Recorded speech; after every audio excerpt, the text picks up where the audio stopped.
Irmãos, como nós já falamos, é muito bom nós estarmos aqui. Existe uma expectativa para o domingo, né? Que é um dia especial para o cristão, né? Que é o dia que nós nos reunimos para poder adorar o nosso Deus.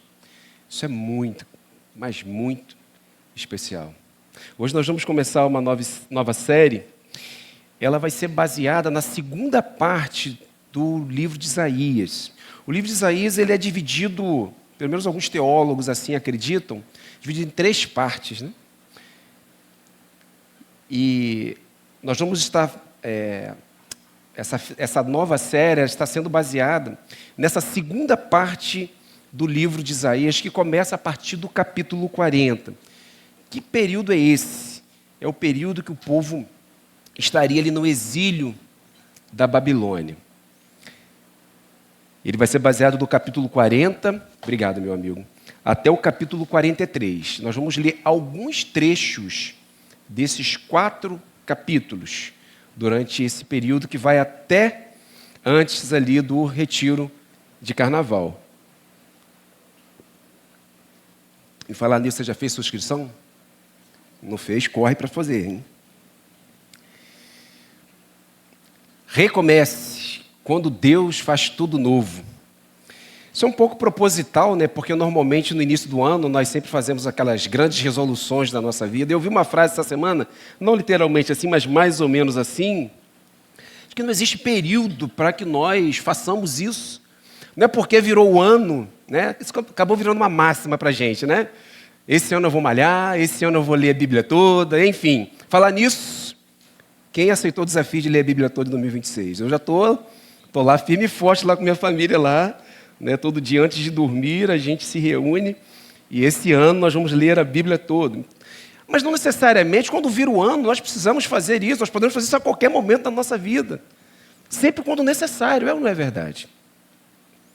Mas agora é bem convidativo, né? Todo mundo pensa sobre essas coisas nesse período do ano. Recomece quando Deus faz tudo novo.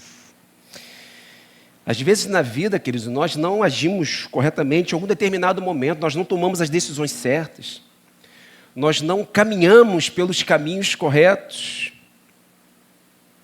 E somente uma coisa é necessária nesses momentos: recomeçar. E aí, refletindo sobre isso, sobre recomeçar, sobre fazer de novo, eu me lembrei de uma coisa chamada fluxograma. Você conhece? Sabe o que é isso? Eu já ouviu falar o que é um fluxograma? A turma aí da administração, os engenheiros, né? Trabalham com grandes projetos, grande planejamento. Eu, quando cheguei aqui na igreja em 2019, atuando muito mais na área administrativa, né? Vendo algumas coisas, comecei a criar estatísticas, comecei a fazer uma opção de coisas. Eu sou formado em administração e aí, né, eu queria... Sabe quando você sai da faculdade, né, quer conquistar o mundo, né? Aí eu fiz planejamento estratégico, análise SWOT, organograma, fluxograma. Muitas dessas coisas não valeram de nada, mas é importante. Mas eu me lembrei do fluxograma. E o fluxograma é uma representação gráfica de um processo ou um fluxo de trabalho. Às vezes você tem uma atividade de trabalho, fica mais fácil você olhar para um fluxograma para ver como é que as coisas se desenrolam, qual o caminho que aquilo ali percorre para você desenvolver bem uma determinada atividade. Ele é composto por figuras geométricas e cada uma delas significa uma coisa. Tem uma figura geométrica que significa início e fim, outra é uma ação, outra é uma pergunta que, dependendo da resposta, vai para a direita ou para a esquerda, enfim. Tem um modelo de fluxograma, é só um modelo, tá, irmãos? Não briga comigo, não. Esse é simples demais. Eu peguei pesquisando o fluxograma ali, pode tirar, porque entenderam mais ou menos como é que é? Você começa ali, vai para cá, aí tem uma pergunta, você vai para a direita ou para a esquerda. Isso para saber se você vai fazer tudo direitinho. Pode voltar ao primeiro, senão vai confundir vocês. Mas me lembrou do fluxograma, essa questão do recomeço, a necessidade de recomeçar. Porque às vezes a vida, querido, é como um fluxograma, né? Cada escolha nos leva a um caminho, e quando nós erramos, precisamos voltar ao início e recomeçar. A gente olha para o fluxograma de trabalho, por exemplo, a gente consegue identificar aonde que eu errei no processo. E às vezes é necessário falar assim, cara, deixa eu começar tudo de novo. Deixa eu voltar ao início. E muitas vezes, querido, trazendo para a nossa vida, recomeçar, às vezes é muito difícil.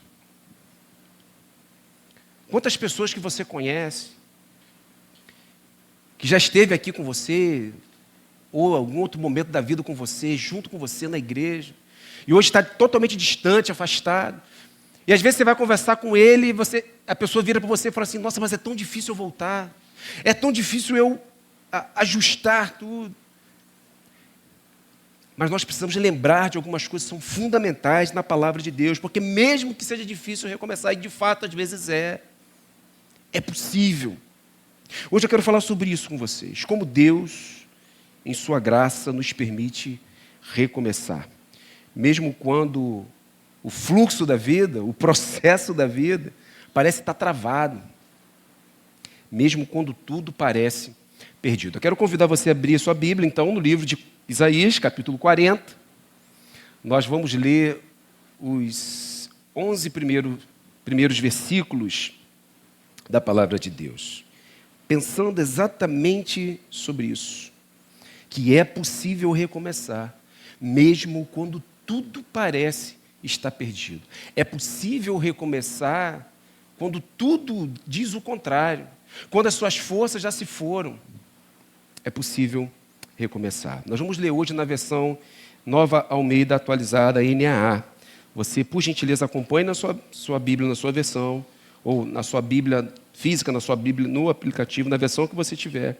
E mantenha, por gentileza, a sua Bíblia aberta. Nós vamos destrinchar todos esses 11 versículos da palavra do Senhor. A palavra de Deus diz o seguinte: consolem o meu povo, diz o Deus de vocês. Falem ao coração de Jerusalém e anuncie que o tempo da sua escravidão já acabou, que a sua iniquidade está perdoada e que ela já recebeu em dobro das mãos do Senhor por todos os seus pecados. Uma voz clama: no deserto preparem o caminho do Senhor, no ermo façam uma estrada reta para o nosso Deus. Todos os vales serão levantados e todos os montes e colinas serão rebaixados. O que é tortuoso será retificado e os lugares ásperos serão aplanados. A glória do Senhor se manifestará e toda a humanidade a verá, pois a boca do Senhor o disse. Uma voz diz: proclame. E alguém pergunta: que hei de proclamar? Toda a humanidade é erva e toda a sua glória é como a flor do campo. A erva seca e as flores caem, soprando nelas o hálito do Senhor. Na verdade, o povo é erva. A erva seca e as flores caem, mas a palavra do nosso Deus permanece para sempre. Ó Sião, você que anuncia boas novas, suba a um alto monte. Ó Jerusalém, você que anuncia boas novas, levante a sua voz fortemente. Levante-a, não tenha medo. Diga às cidades de Judá: eis aí está o seu Deus. Eis que o seu Deus virá com poder e o seu braço dominará. Eis que o seu galardão está com ele, e diante dele vem a sua recompensa. Como pastor, ele apacentará o seu rebanho, entre os seus braços recolherá os cordeirinhos e as carregará no colo. As que amamentam, ele guiará mansamente. Vamos orar mais uma vez? Deus, obrigado pela tua palavra. É por ela que nós vivemos. Sua palavra rica e poderosa. É a palavra do próprio Deus para nós hoje. Obrigado por ela. Pedimos que o Senhor nos ilumine, nos faça compreender, Deus, a tua palavra para que possamos ser transformados dia após dia por ela. Nós suplicamos isso em nome de Jesus Cristo. Amém. Meus irmãos, Deus, Ele consola o seu povo e Ele reafirma a sua promessa, mesmo quando tudo parece perdido. Era assim no passado e é assim hoje. Essa palavra que foi direcionada a um público específico, ela se aplica para nós hoje também. Esse texto traz consolo e esperança para um tempo futuro de Judá, cerca de 115 anos depois de que Isaías está falando aqui, quando o povo estaria lá no exílio da Babilônia. É como se Isaías estivesse profetizando hoje algo que iria acontecer 115 anos depois. calcula aí, 2026, já ia falar 2025, mais 115, dá quanto? Quem é rápido de conta? Esse ano aí, nesse ano. É como se isso fosse acontecer há 115 anos depois. E isso tudo se daria, queridos, por que o povo iria para o exílio? Por quê? Se daria por causa da obstinência, da aplicação do povo em desobedecer ao Senhor. Ele iria para o cativeiro, seria dominado pelo império da Babilônia por causa da desobediência. E os primeiros 39 capítulos de Isaías falam muito sobre isso. E agora nós estamos aqui no capítulo 40, nessa segunda parte, quando isso já acontece, anos à frente. Por que isso acontece? Porque o povo insistiu. Não só o povo, mas o povo e os seus líderes insistiram em desobedecer ao Senhor. Aliás, queridos, desde a queda, isso tem sido algo recorrente na história. O pecado da desobediência. Esse sempre foi o nosso problema. Esse é o motivo de termos nascido separados de Deus. O povo iria se sentir perdido e por isso, queridos, o Senhor, através do profeta, ele já prevê o consolo. Ele já prevê o recomeço, a possibilidade de recomeçar. Você já se sentiu perdido? Sem perspectiva? Sem olhar para frente e não ver uma forma de caminhar mais, não ter força mais? Eu acho que todo mundo, em determinado ponto da vida, uns mais, outros menos. Muitos já passaram por isso, se sentindo perdido, sem perspectiva. Tem uma música popular, embora não seja uma música que nós cantamos aqui, mas é uma música popular que reflete um pouco dessa verdade. É uma música do Renato Russo, Não Briguem Comigo. Essa música de 1996. Não sei se vocês conhecem essa música, mas ela diz uma verdade bíblica para mim e para você. Ela diz o seguinte: quando tudo está perdido, sempre existe um caminho. Quando tudo está perdido, sempre existe uma luz. Isso é verdade ou é mentira? Isso é verdade. Isso reflete uma verdade bíblica para mim e para você, queridos. Deus ainda fala em tempos difíceis. Ele é o mesmo Deus. Deus ainda traz consolo em momentos de angústia. Deus ainda traz esperança em momentos de desespero.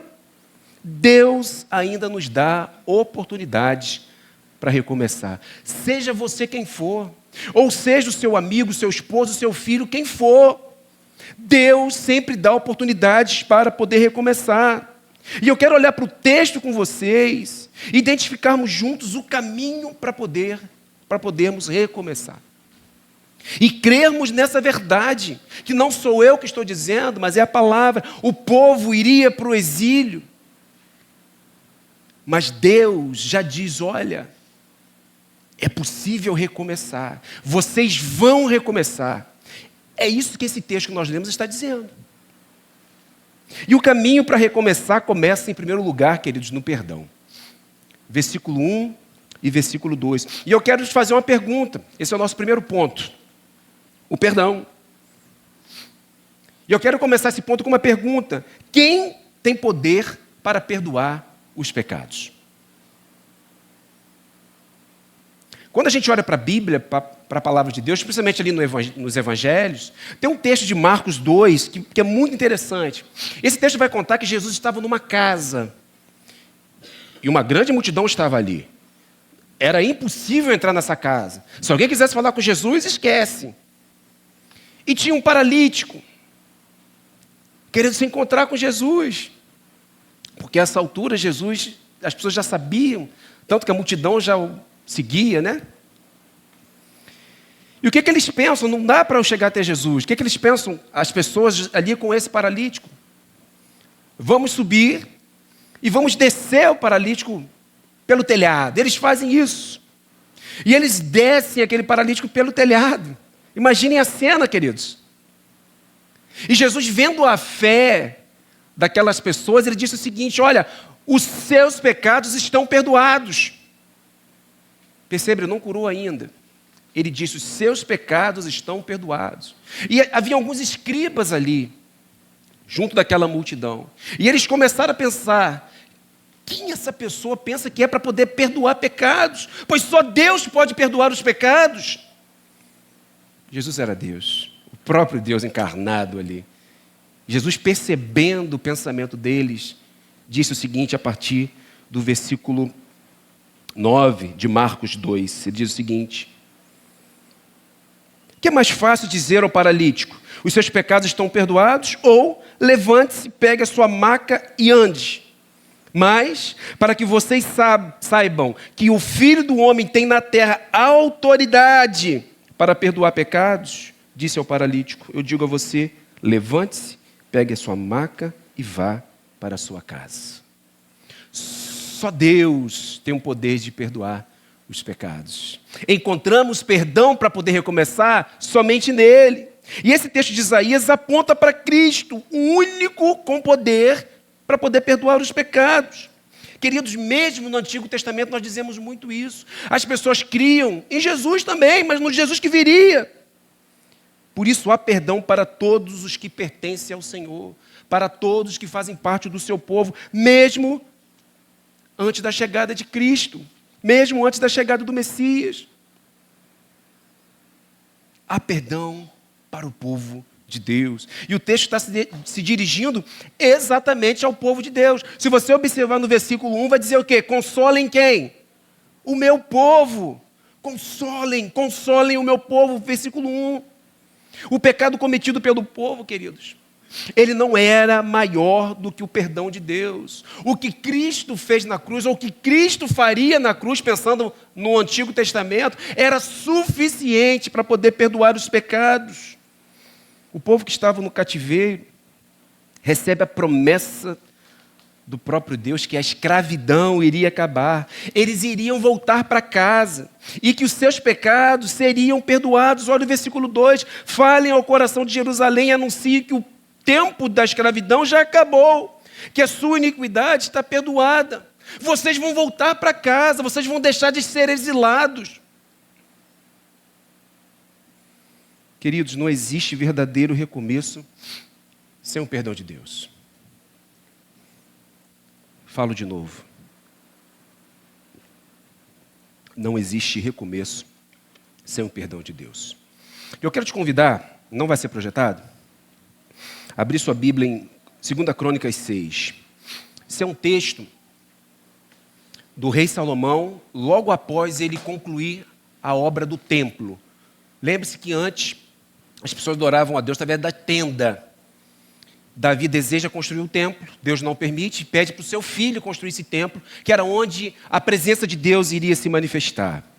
2 Crônicas 6, 36 a 39, percebam algumas semelhanças, algumas coisas que provavelmente aconteceram com esse povo, 115 anos aproximadamente depois aqui.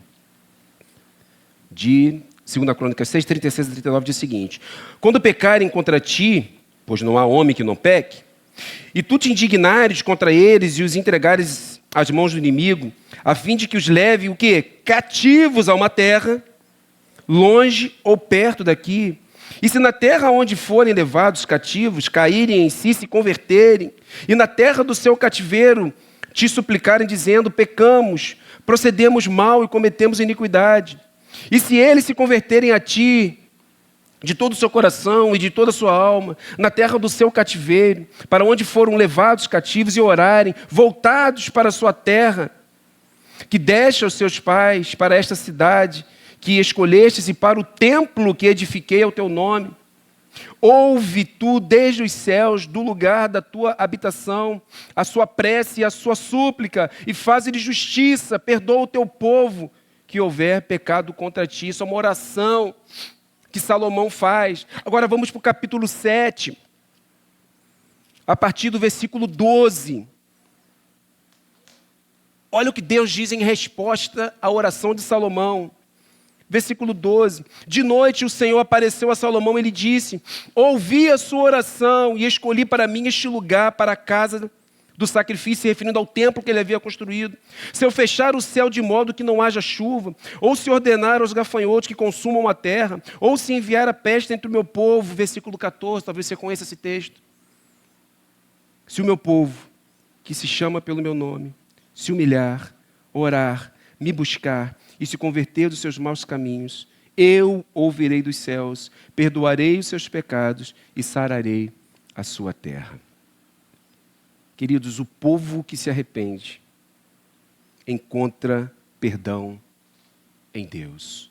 Somente aquele que tem poder para perdoar os pecados. E isso se aplica a nós hoje. E se o meu povo, que se chama pelo meu nome, se humilhar, orar e se arrepender dos seus maus caminhos, então eu ouvirei dos céus e perdoarei os seus pecados. Aquele povo iria experimentar isso, e isso se aplica para mim e para você hoje. Você tem dificuldade de se render em arrependimento ao Senhor, queridos? É uma pergunta. Porque, queridos, viver afastado dele, guiado pela própria vontade, em desobediência ao Senhor, é ilusão. Somente o perdão de Cristo pode nos reconciliar com Ele e nos fazer recomeçar. É assim que se manifesta a sua graça por nós, o seu povo. O recomeço começa com perdão, através de Cristo, e se revela na glória do Senhor. Esse é o nosso segundo ponto, do versículo 13 ao versículo 5. Como vimos, queridos, o povo voltaria para casa. E isso tinha um motivo específico.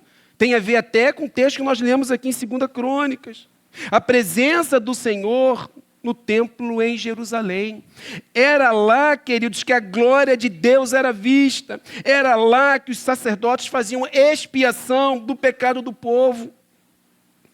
Mas alguém tinha que preparar o caminho. Olha o versículo 3, uma voz clama: no deserto prepare o caminho do Senhor. No ermo faça uma estrada reta para o nosso Deus. Todos os vales serão levantados e todos os montes e colinas serão rebaixados. O que é tortuoso será retificado e os lugares ásperos serão aplanados. Alguém precisa preparar o caminho para que o povo volte para casa. Alguém teria, queridos, que reconstruir os muros da cidade e principalmente o templo, para que o culto a Deus fosse estabelecido. E aqui nós precisamos lembrar de algumas coisas que queriam acontecer. Quando o povo fosse levado para o exílio, quando isso acontecesse, Jerusalém iria estar totalmente destruída, a cidade, o seu muro e o templo, que representava a presença do Senhor, tudo estava destruído. Nessa altura aqui, há 115 anos depois, alguém tinha que ir antes e preparar o caminho. Nós vemos isso mais especificamente no livro de Esdras e no livro de Neemias. Nós, inclusive, fizemos uma série, mais ou menos recentemente, no livro de Neemias, que foi exatamente a reconstrução do templo, do muro ali, Esdras e Neemias, do templo e do muro. Nós vemos ali isso acontecendo. Mas essa questão de preparar o caminho, isso vai se cumprir mais plenamente anos depois em João Batista, que preparou o caminho para o Messias, que preparou o caminho para Jesus.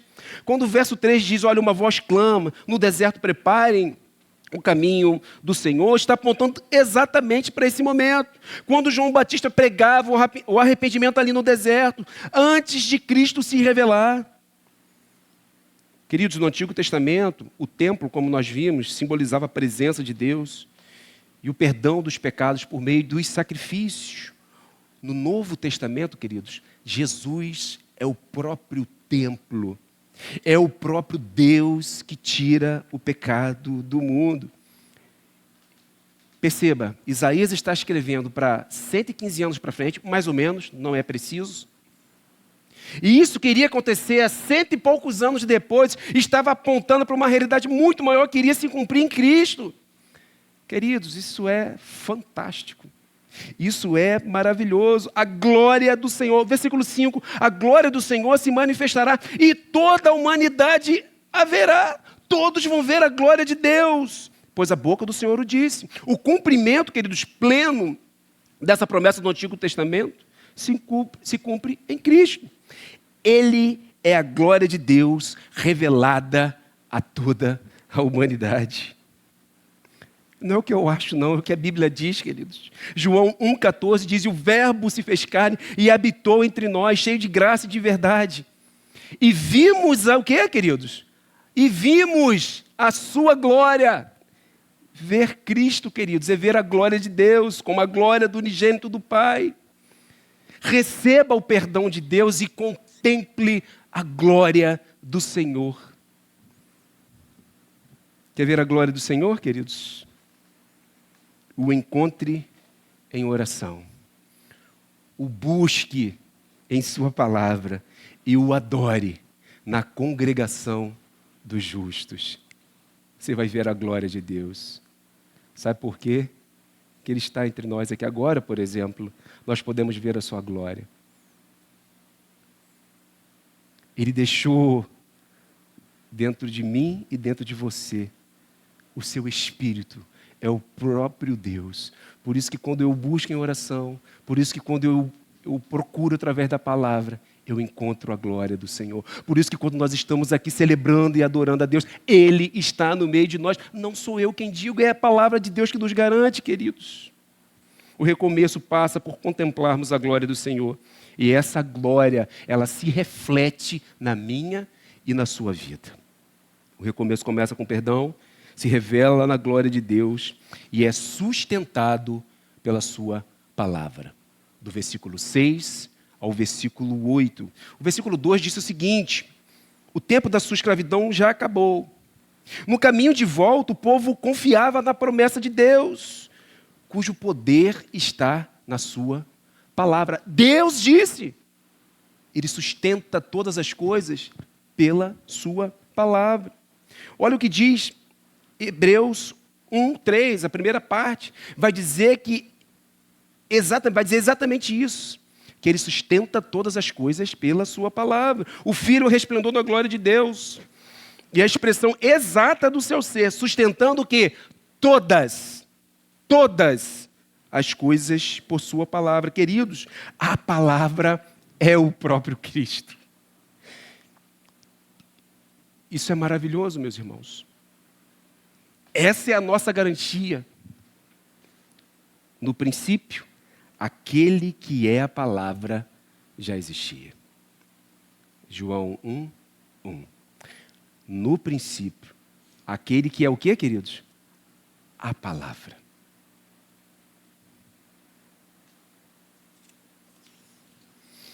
O que nós vamos ver agora aqui é um contraste de quem nós somos e quem Cristo é. Do versículo 6 ao versículo 8. Versículo 6 diz, uma voz diz, proclame. E alguém pergunta, que hei de proclamar? Ou seja, quem sou eu para dizer alguma palavra? E o texto segue e explica isso. Vai dizer que toda a humanidade é erva e toda a sua glória é como a flor do campo. A erva seca e as flores caem. E ele finaliza no versículo 7 dizendo, na verdade, o povo é erva. O povo é frágil. O povo é como a palha. É o pecado, queridos, que tenta nos enganar, nos fazendo acreditar que nós somos algo que Deus não diz que somos. No Éden, por exemplo, a serpente quis enganar o homem, dizendo que eles poderiam ser iguais a Deus. Mas essa palavra que não vem do Senhor, não confere poder, não sustenta todas as coisas, porque a palavra que sustenta todas as coisas é a palavra do Senhor. Se no versículo 6 e 7, ele fala da nossa fragilidade, afirmando que somos como erva que seca, que somos como, a nossa glória, ela é como as flores que caem. Nós encontramos no versículo 8 exatamente o contraste disso. O versículo 8 vai dizer, olha, a erva seca e as flores caem, mas a palavra do nosso Deus, o quê? Permanece para sempre. Quais palavras nós temos dado ouvido? As palavras falíveis dos homens, desse tempo, desse sistema? Ou a palavra infalível de Deus? O mundo pode, queridos, e vai nos dizer muitas coisas, mas a única palavra que tem poder, a única palavra que importa para nós é a palavra do Senhor que sustenta todas as coisas. O apóstolo Pedro, na sua primeira carta, escrevendo aos eleitos dispersos ali da Ásia Menor, ele vai replicar, ele vai citar nesse texto dele, na sua carta, exatamente esse texto de Isaías. Fantástico. 1 Pedro 1, de 23 a 25, diz o seguinte: vocês foram regenerados, não de uma semente perecível, aquela que morre, mas imperecível, por meio da palavra de Deus, viva e permanente. Porque a palavra do Senhor permanece para sempre. Pois, e aí ele começa a citar Isaías, toda a humanidade é como a relva e toda a sua glória como a flor da relva. A relva murcha e cai e a sua flor, mas a palavra do Senhor permanece para sempre. Está citando o profeta Isaías aqui. Essa é a palavra que foi anunciada a vocês. Pedro está nos lembrando quem nós somos. Somos como palha, falíveis, frágeis, mas tem uma palavra que tem poder, que sustenta todas as coisas e permanece para sempre. Essa palavra é a palavra do Senhor. Aquele que estava no princípio é o mesmo que permanece para sempre, sustenta todas as coisas pela sua palavra. Não existe, queridos, recomeço sem Ele. O recomeço começa com perdão, se revela na glória do Senhor, na glória de Deus, sustentado pela sua palavra. E tudo isso para sermos guardados, protegidos e cuidados pelo bom pastor. Esse é o nosso último ponto, que vai do versículo 9 até o versículo 11. Jesus Cristo nos perdoa, se revela a nós, sustenta todas as coisas e cuida para que estejamos sempre protegidos. Pois é isso que o pastor faz pelas suas ovelhas. O pastor, ele protege e ele cuida das suas ovelhas, em quaisquer circunstâncias da vida. Quaisquer. Não existe limite para o cuidado de Deus conosco. Às vezes a gente pode até não perceber, mas Deus está agindo. Deus está cuidando de cada um de nós. Mesmo quando não compreendemos as circunstâncias, os porquês da vida, o bom pastor segue cuidando e protegendo o seu povo. O povo de Deus vai voltar para a terra prometida, pois é lá que a glória de Deus ela se revela. E no versículo 9, vou parafrasear esse início, vai dizer que, olha, Sião, suba o mais alto que puder, Jerusalém, grite bem forte e não tenha medo. E ele conclui o versículo 9 dizendo, diga às cidades de Judá, eis aí está o seu Deus, o Deus Todo-Poderoso está com vocês, não tenham medo. Esse texto, queridos, como eu já disse, ele é direcionado a um público específico. Isso aqui foi escrito para o povo judeu, que anos depois iria passar pelo exílio, mas isso aponta para a vinda de Cristo, que viria para redimir todo o seu povo de uma maneira definitiva. Tudo aquilo que era uma sombra no Antigo Testamento se concretiza em Jesus Cristo. Embora esse texto esteja apontando para um futuro, há 100 e poucos anos para frente, tinha uma realidade maior, que era o cumprimento em Jesus Cristo. O glorioso Senhor, Ele vem ao seu povo como um rei vitorioso. Versículo 10, a primeira parte, vai dizer que eis que o Senhor Deus virá com poder e o seu braço dominará. Ele é, queridos, misericordioso. Com poder, Ele vai nos livrar daquilo que nós merecíamos, e isso é misericórdia. Nós merecíamos a morte eterna, mas Ele com misericórdia, com poder, Ele luta e não dá aquilo que nós merecíamos. Eis que o Senhor Deus virá com poder e o seu braço dominará. Ele vem também como um benfeitor generoso, queridos. Segunda parte do versículo 10 aí diz que eis que o seu galardão está com ele e diante dele vem a sua recompensa. Ele também é um Deus gracioso, porque Ele nos dá, querido, Ele nos dá aquilo que nós não merecíamos. E isso é graça. Se a misericórdia de Deus não permite que a gente passe por aquilo que nós merecíamos, a graça nos dá aquilo que nós não merecemos, que é uma vida eterna com o nosso Salvador. E por fim, ele vem como um pastor bondoso. Versículo 11 vai dizer, como pastor, ele apacentará o seu rebanho, ou seja, ele cuidará do seu rebanho. Entre os seus braços recolherá os cordeirinhos e os carregará no colo. As que amamentam, ele guiará mansamente. Nós somos representados aqui, queridos, pelos cordeirinhos e por aquelas que amamentam.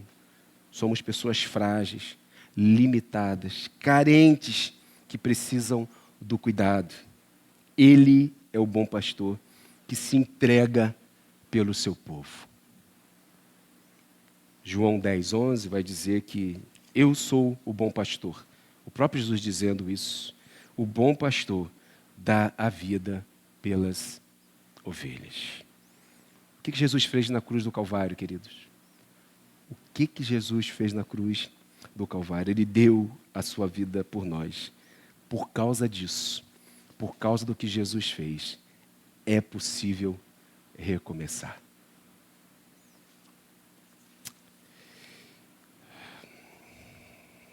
Quando tudo está perdido, ainda há oportunidade para o recomeço. Pois Deus, Ele ainda fala em tempos difíceis, em tempos tortuosos, em tempos complicados. Deus ainda fala. Ele é o mesmo Deus. Ele continua cuidando do seu povo. Ele cuidou do seu povo no passado e Ele cuida do seu povo ainda hoje. Você precisa de um recomeço? Esse é o seu caso? Em algum aspecto da sua vida? Algo que você tem falhado? Que você precisa rever o fluxograma e ver em qual ponto ali está errado e recomeçar? Esse é o seu caso? Você conhece alguém nessa situação? Certamente sim. Eu estava conversando com um amigo não faz muito tempo, ele falou exatamente essa frase. Eu estou querendo voltar, mas está muito difícil. Sempre acontece alguma coisa, sempre pinta alguma coisa, sempre surge um imprevisto, sempre... É difícil. Às vezes é difícil vir à igreja, às vezes é difícil para uma pessoa ler a Bíblia e orar em casa. Às vezes o recomeço é difícil. Você tem andado perdido, angustiado, deprimido, sem esperança? Ou conhece alguém assim?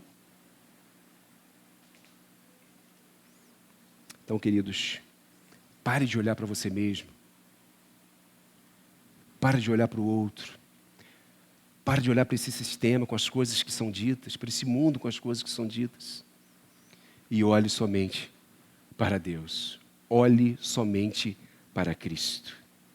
Tem uma citação, eu vi em um livro, mas não cita o autor, que diz o seguinte: olhe para os outros e ficará angustiado. Olhe para si mesmo e ficará deprimido.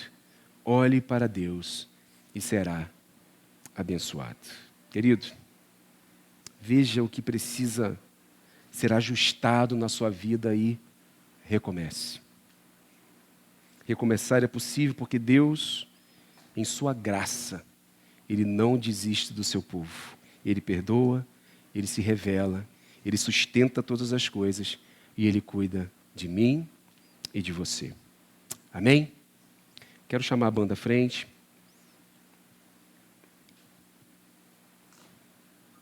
Enquanto eles estão vindo, quero fazer uma aplicação bem rápida para mim e para você, para que a gente possa fixar algumas coisas importantes para a vida, para a nossa caminhada. Em primeiro lugar, queridos, receba o perdão de Deus. Não tem como recomeçar sem partir desse princípio. Nós somos perdoados em Jesus Cristo.